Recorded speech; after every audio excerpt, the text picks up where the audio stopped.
don't see it yet.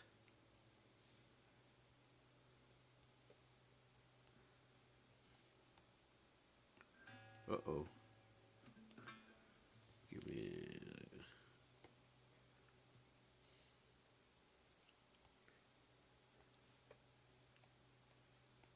Yes, we're online. Okay, good to see everybody.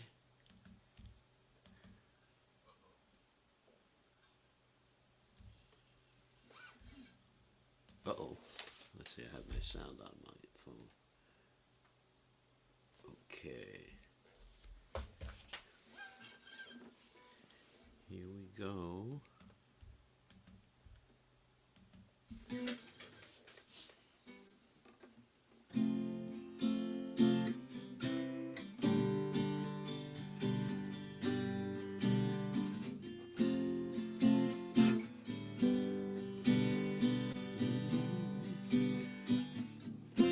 Radhe Jaya Jaya Radhava Jaya Jaya Radhe Jaya Jaya Madhava Jaya Jaya Gokula Taruni Mandala Mahite Gokula Taruni Mandala Mahite Radhe Jaya Jaya Madhava Jaya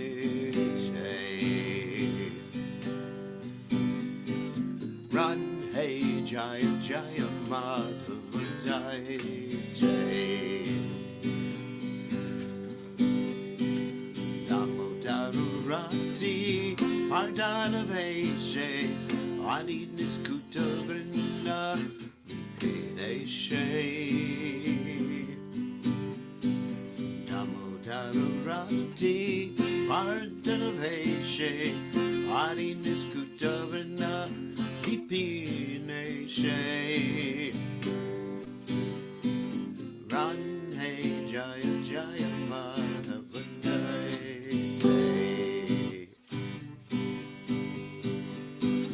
Radhe Jaya Jaya Madhava Jaya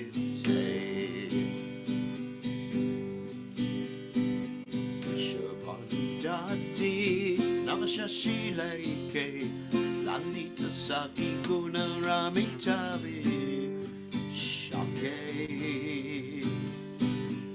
Shabandati Namashashileke Lalita Saki Guna Ramitavi Shake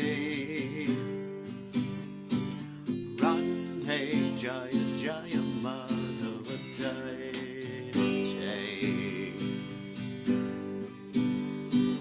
Radhe Jaya Jaya Madhava Jaya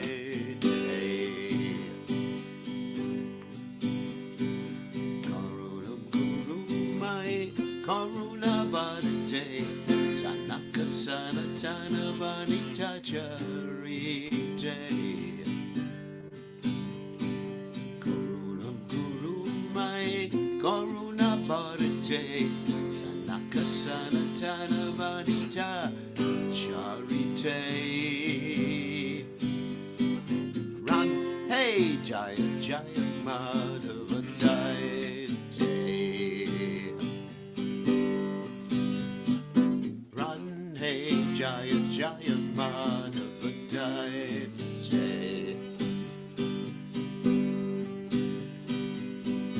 Gokula Taruni Mandala Mahite Gokula Taruni Mandala Mahite Radhe Jaya Jaya Madhava Jaya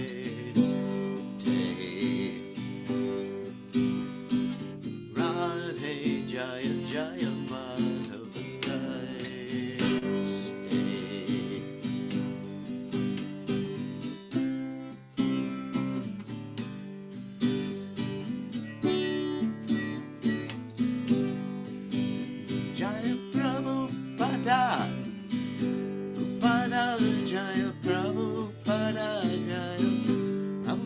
Prabhupada,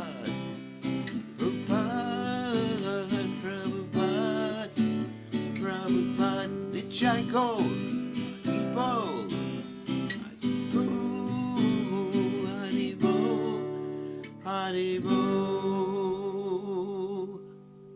Jai Om Vishnupad, Paramahansa Paravatikacharya, also Teta Satashi Shimad, His Divine Grace, Abhaya Charanada Bhaktivedanta Goswami, Mara Shila Prabhupada Ki Jai, ISKCON Founder Acharya, Srila Prabhupada Ki Jai, Anantakoti Vaishnava Vrinda Ki Jai, Namacharya Srila Haridas Thakur Ki Jai, Prem Se Kaho Shri Krishna Chaitanya Prabhu Nityananda, Shri Advaita Gadadha Srivasati Gaur Bhakta Vrinda Ki Jai, Shri Shri Radhakrishna Gopakapadath, Shyama Kunda Radhakunda Giri Govardhan Ki Jai, Vrindavanam Ki Jai, Maturam Ki Jai, Jagadath Swami Ki Jai, Yamunamai Ki Jai, Shrimati Tulasi Devi Ki Jai, Samaveda Bhakta Vrinda Ki Jai, Gaur Premananda Hari Hari Bol. All glories to the assembled devotees.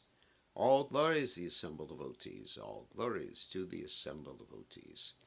All glories to Shri Guru and Gauranga Srila Prabhupada Ki Jai, Nama Om Vishnupadaya Krishna Prastaya Bhutale Srimati Bhaktivedanta Swami Nityanamani Namaste Saraswati Deve Gauravani Pacharni Nivashesha Shunyavadi Paschatya Deja Tarani. So, we're going to continue with our study, and we are reading the 88th from the 88th chapter of Srila Prabhupada's Krishna book, and this is about Lord Shiva, and also about why or how Krishna takes away things from his devotees, and Krishna also gives things to his devotees, and the reason for that. A very interesting story about Krishna saving Lord Shiva in this particular chapter. So, without further ado, let's go. Read the translation. O Radha, all glories unto you, all glories unto you, beloved of Madhava, object of worship for all the young girls of Gokula. You dress yourself in such a way as to increase Lord Damodar's love and attachment for you. You are the controller of Vrindavana, the pleasure groves of Lord Hari. You are a new moon arisen from the ocean of King Vrishabhanu. You are the friend of Lalita, and your wonderful qualities, friendliness, kindness, and faithfulness to Krishna, endear you to Vishaka. You are an ocean of compassion, and your divine characteristics are described by the four Kumaras, Sanaka, Sanatan, Sananda, and Sanat Kumar. O Radha, please be merciful to me. So, Srila Rupa Goswami Ki Jai. So, let us start. So, Om Ganata Mirandasha Garanjana Shalakaya Chakshur Unmilitam Yena Tasmai Shri Gurave Namaha. I offer my respectful obeisances unto the lotus feet of my spiritual master, His Divine Grace, A.C. Bhaktivedanta Swami Srila Prabhupada, who so kindly opened my eyes with the torchlight of knowledge while I was blinded in the darkness of ignorance. So we'll share the screen. There we go. And get set up. Give me 1 second. So we're actually talking right now, or reading right now, about why Krishna puts his devotees in difficulty and sometimes even takes things away from his devotees. So here we are. Here another question may be raised. If the Supreme Lord is all-powerful, why should he try to reform his devotee by putting him in distress? The answer is that when the Supreme Personality of Godhead puts his devotee in distress, it is not without a purpose. Sometimes the purpose is that in distress the devotee's feelings of attachment to Krishna are magnified. For example, when Krishna, before leaving the capital of the Pandavas for his home, asked Kunti Devi for permission to leave, she said, "My dear Krishna, in our distress you were always present with us. Now, because we have been elevated to a royal position, you are leaving us. I would therefore prefer to live in distress than to lose you." When a devotee is put into a situation of distress, his devotional activities are accelerated. Therefore, to show special favor to a devotee, the Lord sometimes puts him into distress. Besides that, it is stated that the sweetness of happiness is sweeter to those who have tasted bitterness. The Supreme Lord descends to this material world just to protect his devotees from distress. In other words, if devotees were not in a distressed condition, the Lord would not have to come down. As for his killing the demons or miscreants, this can be easily done by his various energies, just as many asuras are killed by his external energy, goddess Durga. Therefore, the Lord does not need to come down personally to kill such demons. But when his devotee is in distress, he must come. Lord Nrsingadev appeared not in order to kill Hiranyakashipu, but to save Prahlad and to give him blessings. In other words, because Prahlad Maharaj was put into very great distress, the Lord appeared. I'm going to tell a story from the Brihad Bhagavatamrita right now. Narada Muni, at one point, in the first part of the Brihad Bhagavatamrita, was looking for the best devotee of the Lord. And he was going through various devotees. And at one point he comes to the Pandavas. And he tells the Pandavas, "You are the best devotees of the Lord." And Yudhisthira Maharaj replies to Narada Muni, this is one of the many replies he made to Narada Muni, that we are not the best devotees. It's only when we're in distress that Krishna is there. And right now, Krishna has left us. Therefore, we are... Okay, the voice is low. Let me just turn up the voice. All right. I just have to... Therefore, Hare Krishna, Hare Krishna. Actually, it's quite low. Yeah. It is quite low. That is a fact. Let me change the microphones here for a second. Volume.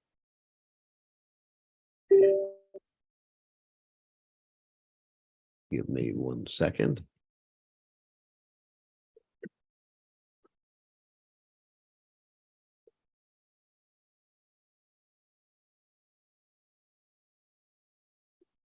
Takes me a second to do this.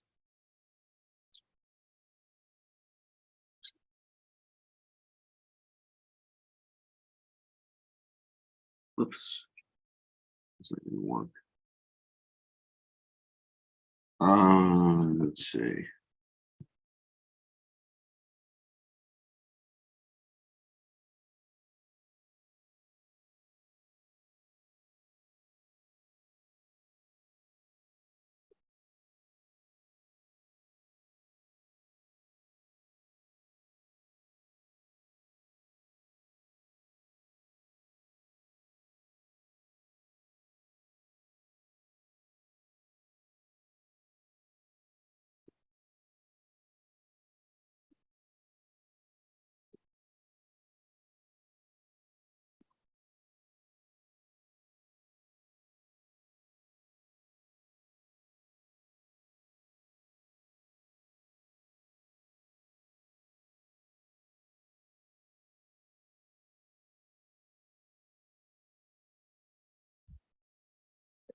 All right.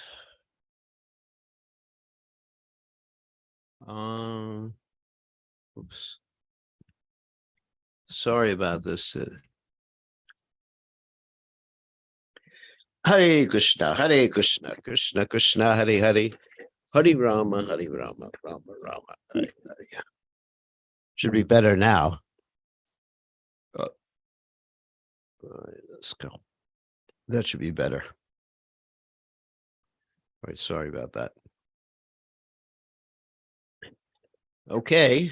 All right. So sorry about that. In other words, because Prahlad was putting, the Lord appeared. When after the dense dark night there is finally sunrise in the morning, it is very pleasant. When there is scorching heat, uh, cold water is very pleasant. And when there is freezing winter, hot water is very pleasant.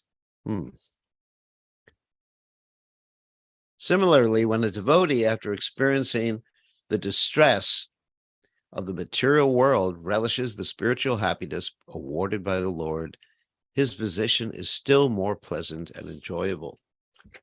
The Lord continued, when my devotee is bereft of all material riches and is deserted by his relatives, friends, and family members because he has no one to look after him, he is completely takes shelter of the lotus feet of the Lord. Srila Narottam Das Thakur is sung in this connection. My dear Lord Krishna, O son of Nanda Maharaj, you are now standing before me with Srimati Radharani, the daughter of King Vrishabhanu. I am now surrendering unto you. Please accept me. Please do not kick me away. I have no shelter other than you. So anyway, continuing with the story about Yudhisthira Maharaj, that Narada Muni was praising the Pandavas, and the Pandavas said, Yudhisthira Maharaj said, we cannot be such dear devotees of the Lord because Krishna only stays around when there's difficulty. And right now, here's the point, we are thinking of inventing some difficulty so Krishna will come back. When a devotee is thus put into so-called miserable conditions and bereft of riches and family, he tries to revive his original position of material opulence. But although he tries again and again, Krishna again and again takes away his resources. Oh my God. Thus, he finally becomes disappointed in material activities, and in that stage of frustration in all endeavors, he can fully surrender unto the Supreme Personality of Godhead. Such persons are advised by the Lord from within to associate with devotees. By associating with devotees, they naturally become inclined to render service to the personality of Godhead, and they immediately get all facilities from the Lord. Whoops, the video went off. All facility from the Lord to advance in Krishna consciousness. The non-devotees, however, are very careful about preserving their material condition of life. Generally, therefore, such non-devotees do not come to worship the Supreme Personality of Godhead, but worship Lord Shiva or other demigods for immediate profit. In the Bhagavad Gita, it is said, therefore, Kankshanta karmanam siddhim yajanta ihi devata. The karmis, in order to achieve success within this material world, worship the various demigods. It is also stated by Lord Krishna that those who worship the demigods are not mature in their intelligence. The devotees of the Supreme Personality of Godhead, therefore, because of their strong attachment for him, do not foolishly go to the demigods. Lord Krishna said to King Yudhisthira, my devotee is not deterred by any adverse conditions of life. He always remains firm and steady. Therefore, I give myself to him and I favor him so that he can achieve the highest success of life.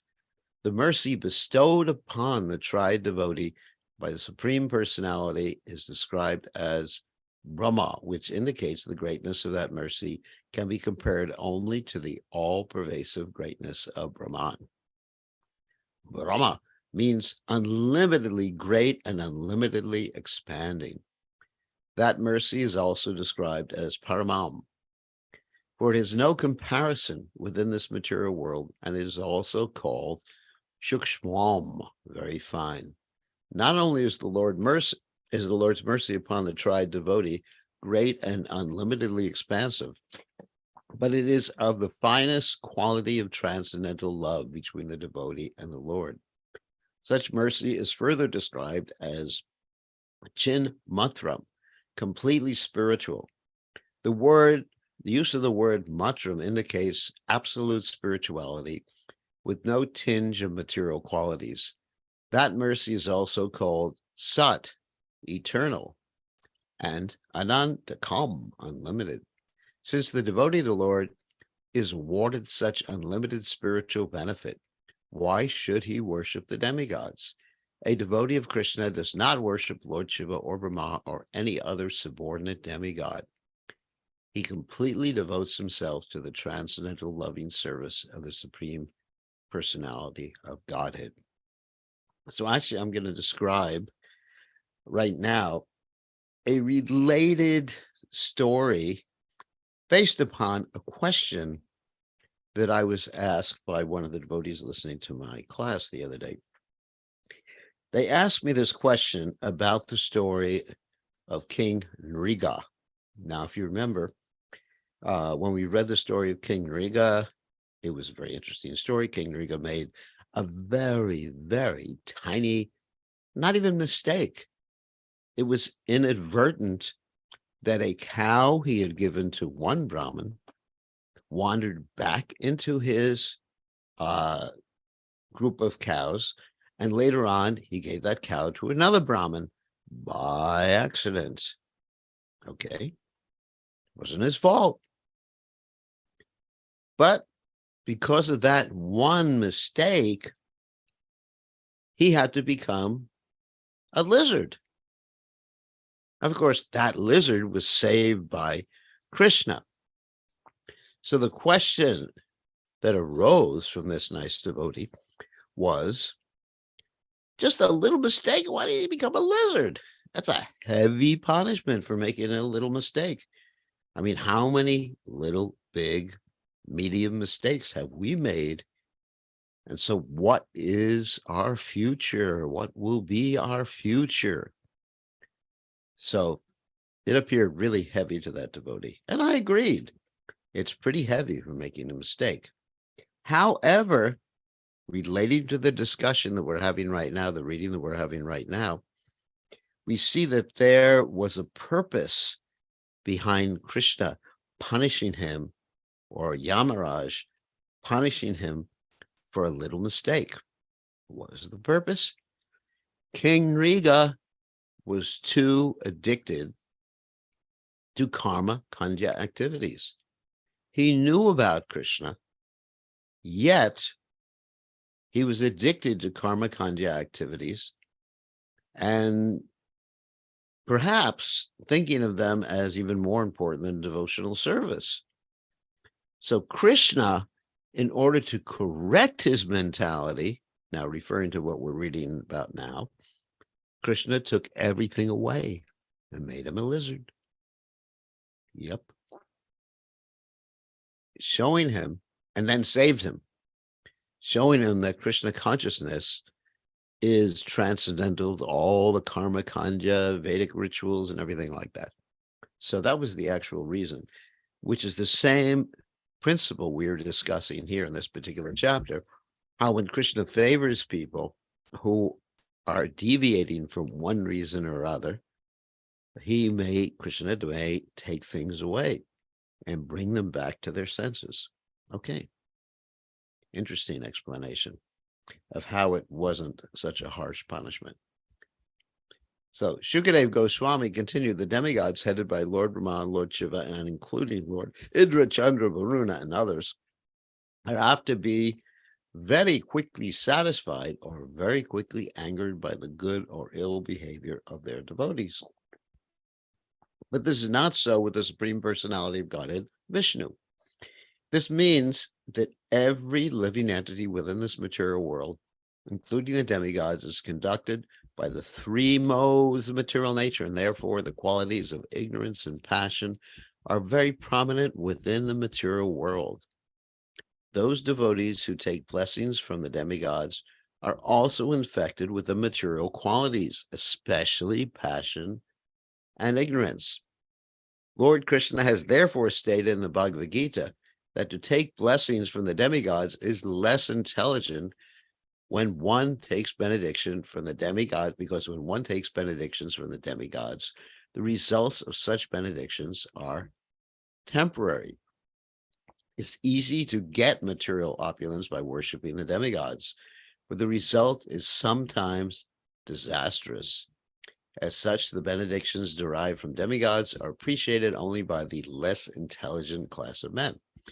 Persons who derive benedictions from the demigods gradually become puffed up with material opulence and neglectful of their benefactors.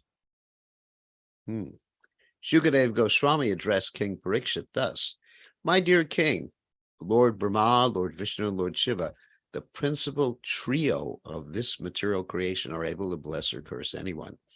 Of this trio, Lord Brahma and Lord Shiva are very easily satisfied, but also very easily angered. Of course, in Lord Shiva's case, it's called Ashutosh.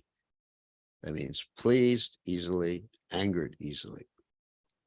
When satisfied, they give benedictions without consideration.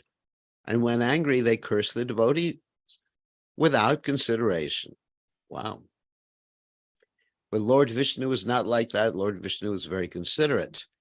Whenever a devotee wants something from Lord Vishnu first considers whether such a benediction will ultimately be good for the devotee. Lord Vishnu never bestows any benediction which will ultimately prove disastrous to the devotee. By his transcendental nature, he is always merciful. Therefore, before giving any benediction, he considers whether it will prove beneficial for the devotee. Since the Supreme Personality of Godhead is always merciful, even when it appears that he has killed a demon, or even when he apparently becomes angry toward a devotee, his actions are always auspicious. The Supreme Personality of Godhead is therefore known as all good. Whatever he does is good. So now we get to the story. Such an interesting story. As for the benedictions given by demigods like Lord Shiva, there is the following historical incident cited by great sages. Once Lord Shiva, after giving a benediction to a demon named Vrikasura, the son of Shakuni, was himself entrapped in a very dangerous position. Vrikasura was searching after a benediction and trying to decide which of the three presiding deities to worship in order to get it. In the meantime, he happened to meet the great sage Narada and consulted with him as to whom he should approach to achieve quick results from his austerity. He inquired, of the three deities, namely Lord Brahma, Lord Vishnu, and Lord Shiva, who was the most quickly satisfied? Narada could understand the plan of the demon, and he advised him, you had better worship Lord Shiva. Then you will quickly get the desired result. Lord Shiva is very quickly satisfied and very quickly dissatisfied also. So you try to satisfy Lord Shiva. Narada also cited instances wherein demons like Ravana and Vanasura were enriched with great opulence simply by satisfying Lord Shiva with prayers. Because the great sage Narada was aware of the nature of the demon Vrikasura, he did not advise him to approach Vishnu or Lord Brahma. Persons such as Vrikasura were situated in the material mode of ignorance, cannot stick to the worship of Vishnu. After receiving instruction from Narada, the demon Vrikasura went to Kedaranatha. The pilgrimage site of Kedaranatha still exists near Kashmir. It is almost always covered by snow, but for part of the year during the month of July, it is possible to see the deity, and devotees go there to offer their respects. Kedaranatha is for the devotees of Lord Shiva. According to Vedic principles, when something is offered to the deities to eat, it is offered in a fire. Therefore, a fire sacrifice is necessary in all sorts of ceremonies. It is specifically stated in the Shastras that gods are to be offered something to eat through the fire. The demon Vrikasura therefore went to Kedaranatha and ignited a sacrificial fire to please Lord Shiva. After igniting the fire in the name of Lord Shiva, to please him, Vrikasura began to offer his own flesh by cutting it from his body. Here is an instance of worship in the mode of ignorance. In the Bhagavad Gita, different types of sacrifices are mentioned. Some sacrifices are in the mode of goodness, Some are in the mode of passion, and some are in the mode of ignorance. There are different kinds of tapasya and worship because there are different kinds of people within this world. But the ultimate tapasya, Krishna consciousness, is the topmost yoga and the topmost sacrifice. As confirmed in the Bhagavad Gita, the topmost yoga is to think always of Lord Krishna within the heart, and the topmost sacrifice is to perform the Sankirtana Yajna. That means chanting the Lord's holy names congregationally. Interesting story.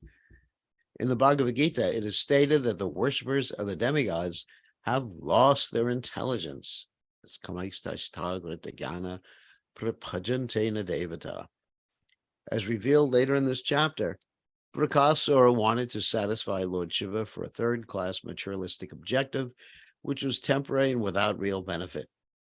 The asuras, or persons within the mode of ignorance, will accept such benedictions from the demigods.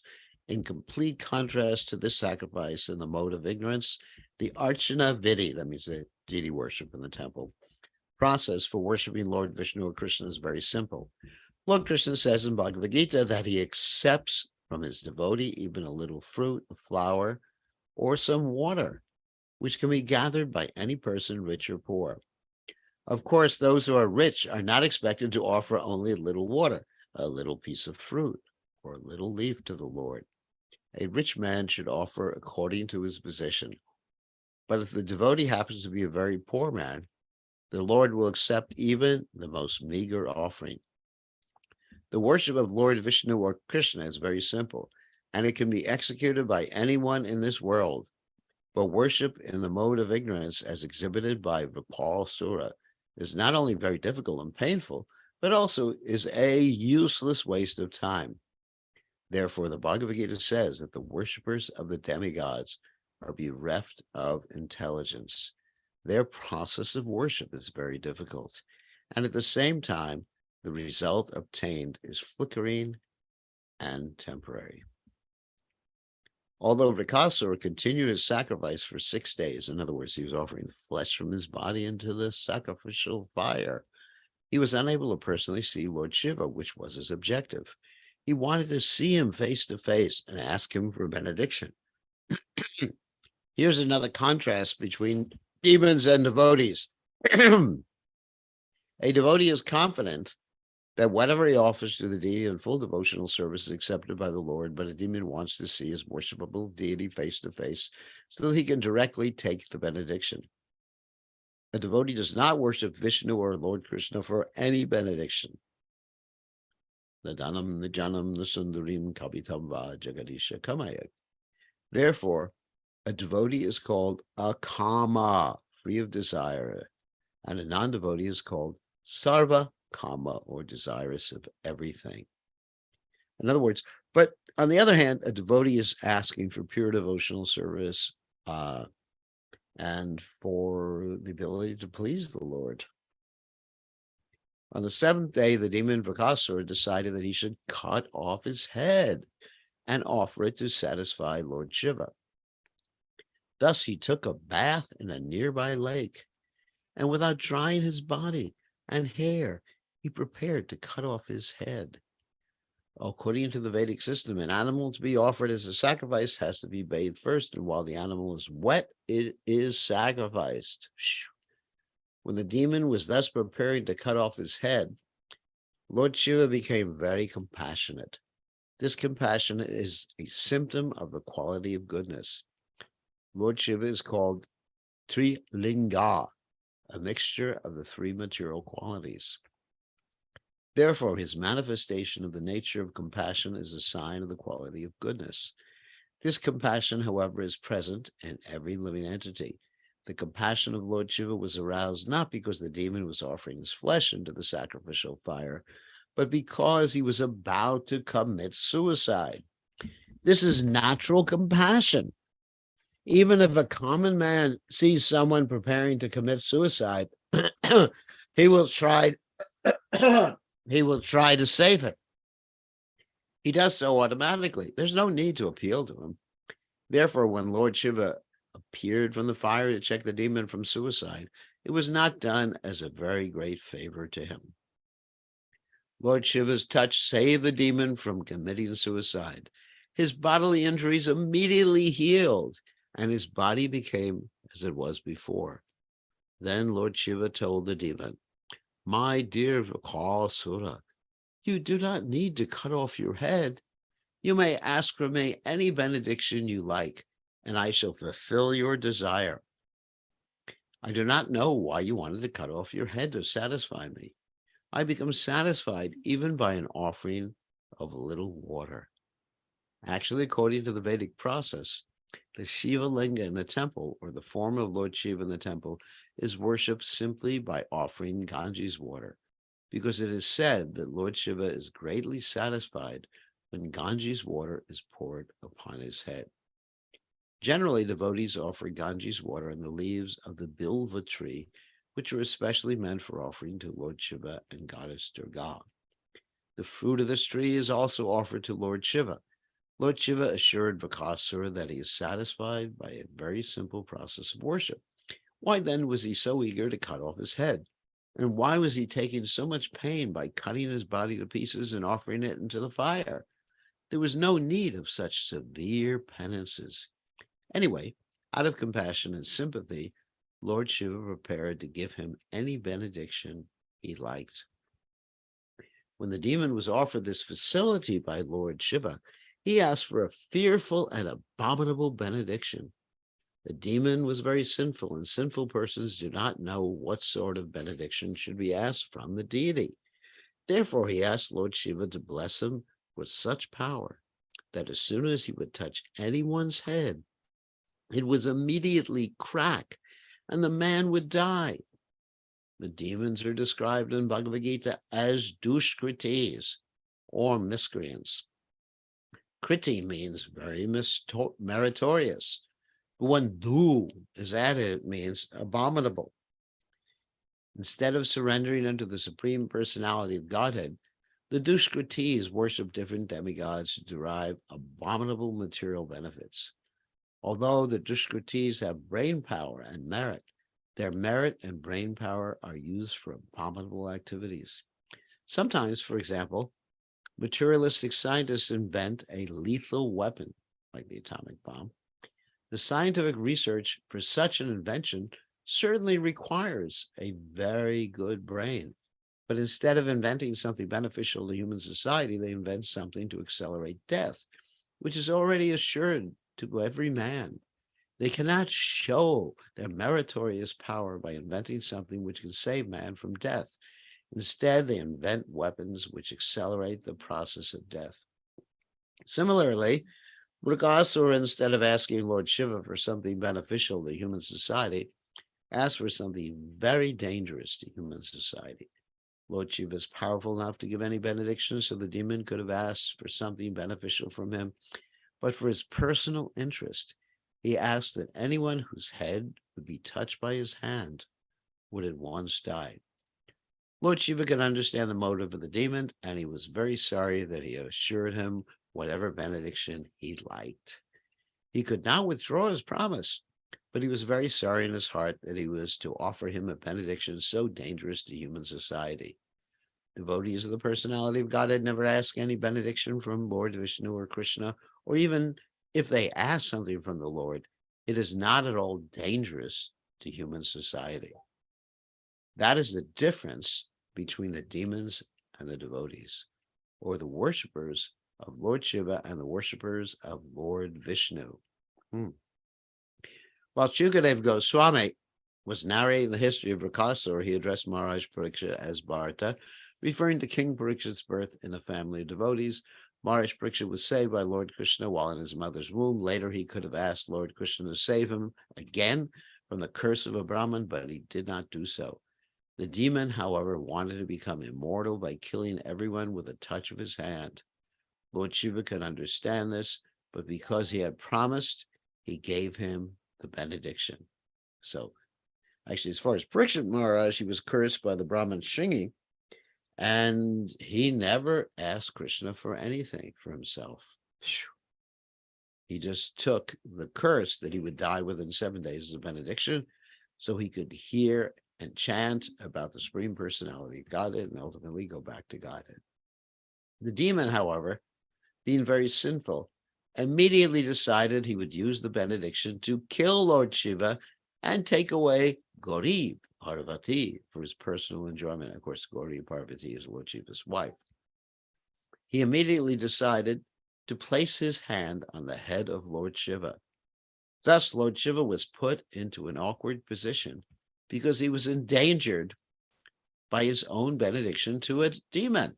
This is an instance of a materialistic devotees misusing the power derived from the demigods. Without further deliberation, the demon Vakasura approached Lord Shiva to place his hand on Lord Shiva's head. Lord Shiva was so afraid of him that his body trembled, and he fled from the land to the sky and from the sky to other planets until he reached the limits of the universe and above the higher planetary systems. Lord Shiva fled from one place to another, but the demon Vakasura continued to chase him. The predominating deities of other planets, such as Brahma, Indra, and Chandra, could not find any way to save Lord Shiva from the impending danger. Wherever Lord Shiva went, they remained silent. At last, Lord Shiva approached Lord Vishnu, who was situated within this universe on the planet known as Shvetadvipa. Shvetadvipa is the local Vaikuntha planet beyond the jurisdiction of the influence of the external energy. Lord Vishnu, in his all-pervasive feature, remains everywhere, but wherever he remains personally is the Vaikuntha atmosphere. In the Bhagavad Gita, it is stated that the Lord remains within the heart of all living entities. As such, the Lord remains within the heart of many low-born living entities, but that does not mean he is low-born. Wherever he remains is transformed into Vaikuntha. So the planet within this universe known as Shvetadvipa is also Vaikuntha Loka. Actually, the word Vaikuntha means freedom from anxiety, Vaikuntha, and Loka means planet. So it's a planet that's free from anxiety. It is said in the Shastras that residential quarters within the forests are in the mode of goodness. Residential quarters in big cities, towns, and villages are in the mode of passion. And residential quarters in an atmosphere where an indulgence in the four sinful activities of illicit sex, intoxication, meat eating, and gambling predominates are in the mode of ignorance. But residential quarters in the temple of Vishnu, the Supreme Lord, are in Vaikuntha. It doesn't matter where the temple is situated, the temple itself, wherever it may be, is Vaikuntha. Similarly, the Shvetadvipa planet, although within the material jurisdiction, is Vaikuntha. Lord Shiva finally entered Shvetadvipa Vaikuntha. In Shvetadvipa, there are great saintly persons who are completely freed from the envious nature of the material world and are beyond the jurisdiction of the four principles of material activity, namely religiosity, economic development, sense gratification, and liberation. Anyone who enters into that Vaikuntha planet is never returns to this material world. Lord Narayan is celebrated as a lover of his devotees, and as soon as he understood that Lord Shiva was in great danger, he appeared as a brahmachari and personally approached Lord Shiva to receive him from a distant place. The Lord appeared as a perfect brahmachari, with a belt around his waist, a sacred thread, deerskin, a brahmachari stick, and rodra beads. Rodra beads are different from tulasi beads. Rodra beads are used by the devotees of Lord Shiva. Dressed as a brahmachari, Lord Narayan stood before Lord Shiva. The shining effulgence emanating from his body attracted not only Lord Shiva, but also the demon Vakasura. So here's how Lord Narayan is actually going to help Lord Shiva and save him from this demon. He's very tricky. Lord Narayan offered his respects and obeisances unto Vakasura just to attract his sympathy and attention. Thus stopping the demon, the Lord addressed him as follows: "My dear son of Shakuni, you appear very tired as if coming from a very distant place. What is your purpose? Why have you come so far? I see that you are fatigued, so I request you to take a little rest. You should not unnecessarily tire your body, Everyone greatly values his body because only with the body can one fulfill all the desires of one's mind. We should not, therefore, unnecessarily give trouble to the body. The brahmachari, that is Lord Vishnu, addressed Vrakasura as the son of Shakuni, just to convince him that he was known to his father Shakuni. Vrakasura then took the brahmachari to be someone known to his family, and therefore the brahmachari's sympathetic words appealed to him. Before the demon could argue that he had no time to rest, the Lord informed him about the importance of the body, and the demon was convinced. Any man, especially a demon, takes his body to be very important. Thus, Vrakasura became convinced about the importance of his body. Then, just to pacify the demon, the brahmachari told him, "My dear Lord, if you think that you can disclose the mission for which you have taken the trouble to come here, maybe I shall be able to help you so that your purpose will be easily served."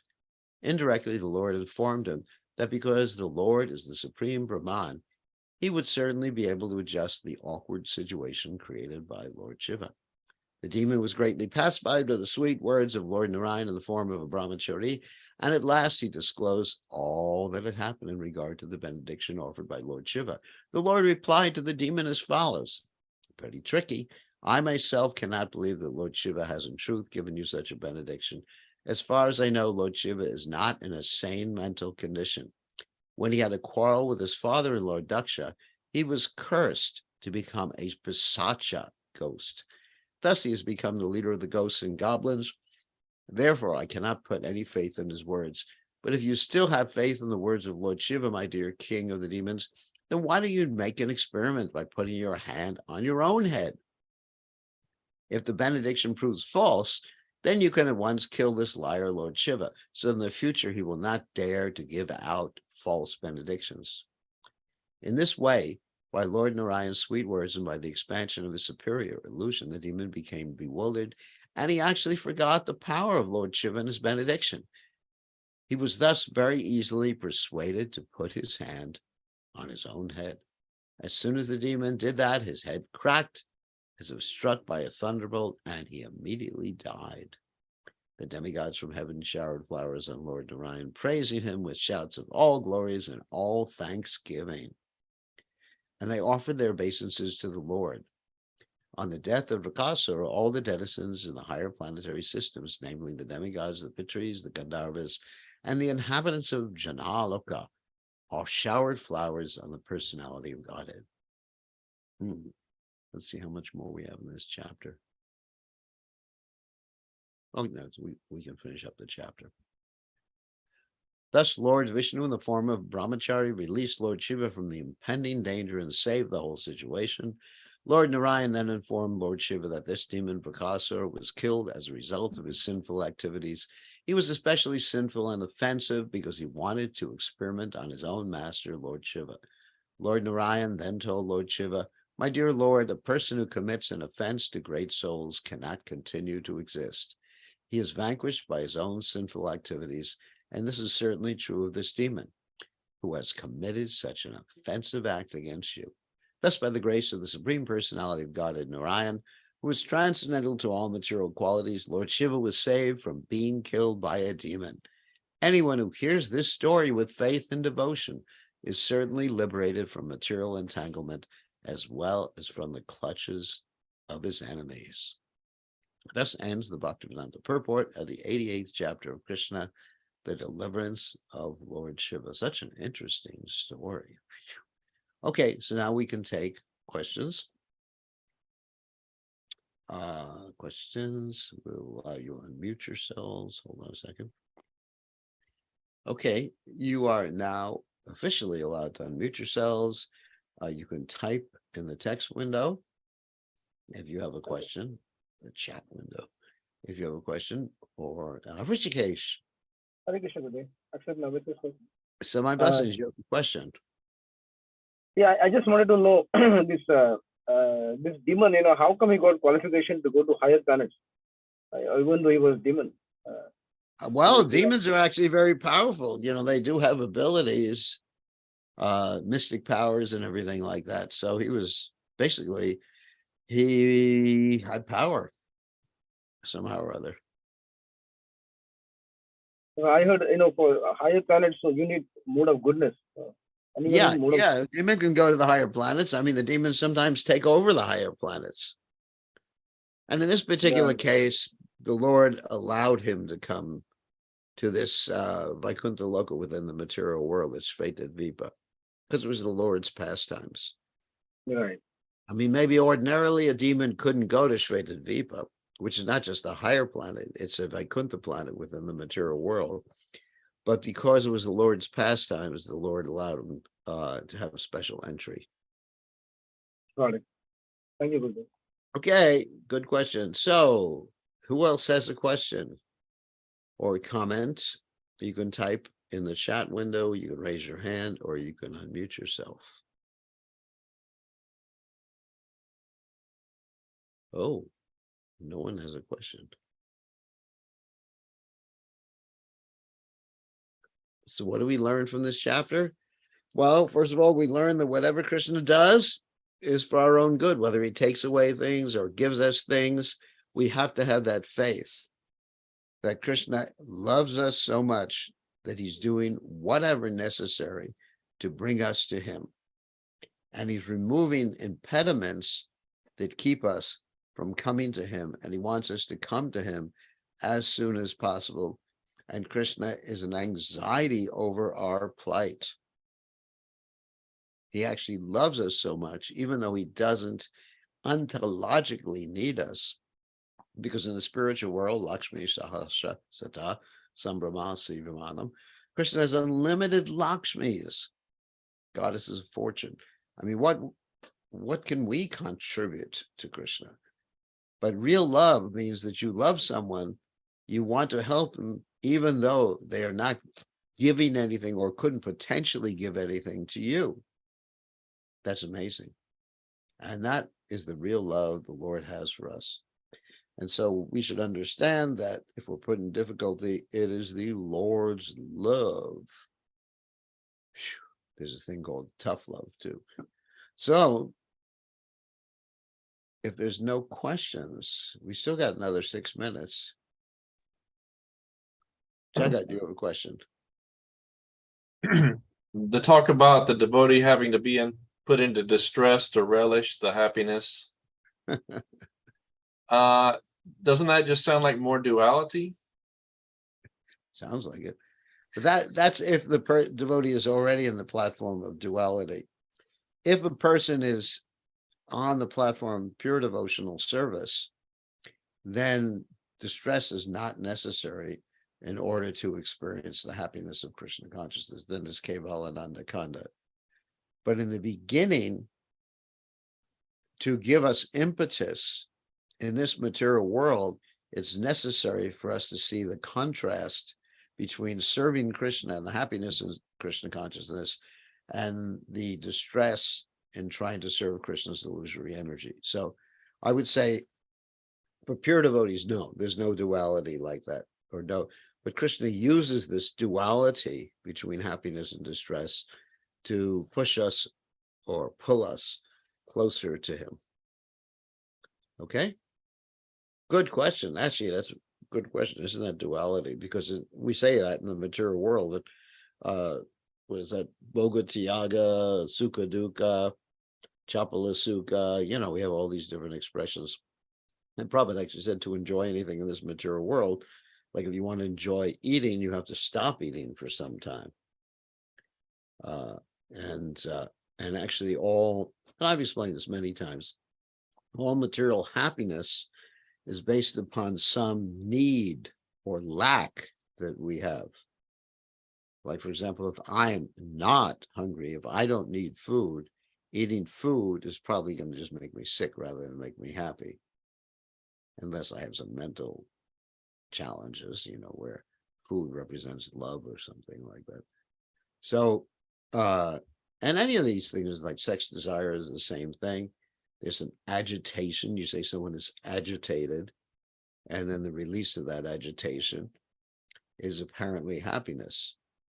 Or probably gives the example of the dunking stool, where someone a criminal is lowered into water and is kept underwater. He can't breathe. Obviously, you don't breathe water. He's kept underwater for 3 or 4 minutes until he practically dies, and then he's brought out of the water and allowed to breathe. And he breathes, and breathing is such ecstasy, unbelievable. I remember also when I had, I always refer to this, I had my kidney stone pain. When the pain let up, when the pain let up, it was just like, oh, this is nectar, not having the pain. I mean, I was just like, wow, thank you, Krishna. This is the greatest happiness I've ever experienced. So that's the duality in the material world. Whereas in Krishna consciousness, there's no need of that duality. But in the beginning, Krishna may use that duality to give us an impetus to further our Krishna consciousness. Good question. So if there's no other questions, you can raise your hand, unmute yourself, type in the chat window. And if not, I should make an announcement that tomorrow night or tomorrow at this time in the normal time of the class, most likely there will not be a class because I have to, not have to, but I'm choosing to go to a program. I have a program, it's Friday night, and I have a program at one of our devotees' homes. And so the program begins at 6, which is right now, tomorrow. And so I will be on the road during my normal class time. So I would say most likely, unless I'm going to try to get a class while I'm driving, which is not the safest thing for me to do, most likely there will be no class tomorrow, but we will be broadcasting something later in the day, probably an hour or two later than the normal time. And I'll send out a text message if we're going to do that. So this is most likely tomorrow. Okay, thank you very much. We'll see everybody same time, same station, perhaps the day after tomorrow. All glories to His Divine Grace, Srila Prabhupada ki